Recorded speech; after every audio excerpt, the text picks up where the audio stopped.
நடிகர் அஜித்குமார் நடிப்பில் அடுத்ததாக தேட்டரில் ரிலீஸ் ஆக இருந்த விடாமுயற்சி படம் பொங்கல் ரிலீஸில் இருந்து போஸ்ட்மார்ட்னு அஃபிஷியலாக ஒரு press release statement Lyca production தெரிவிச்சிருக்காங்க.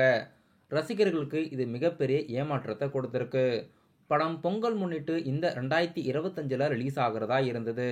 இப்போ ட்ரெயிலரோட ரிலீஸ் தேதி இல்லைனா அனௌன்ஸ்மெண்ட் வெளியாகும்னு எதிர்பார்த்துட்டு இருந்தாங்க ரசிகர்கள்.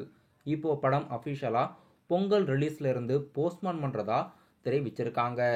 இந்த ப்ரெஸ் ரிலீஸ் ஸ்டேட்மெண்ட்டில் ரிலீஸ் தேதி, ட்ரெய்லர் அனௌன்ஸ்மெண்ட் அப்கமிங் டேஸில் வெளியிடுறதா மென்ஷன் பண்ணியிருக்காங்க. இப்போதைக்கு விடாமுயற்சி படம் பொங்கல் ரிலீஸ் கிடையாதுன்னு தெரிவிச்சிருக்காங்க. ஜனவரி மாதம் எண்டில் ரிலீஸ் ஆக போகுதா இல்லை என்னன்றது வெயிட் பண்ணி பார்க்கலாம். இப்போதைக்கு இந்த பொங்கலுக்கு தமிழ் சினிமாவில் டைரக்டர் பாலாவோட இயக்கத்தில் அருண் விஜய் நடிப்பில் வணங்கான் மட்டும் பெரிய படமாக பொங்கல் முன்னிட்டு தேட்டரில் ரிலீஸ் ஆகிறதா இருக்குது.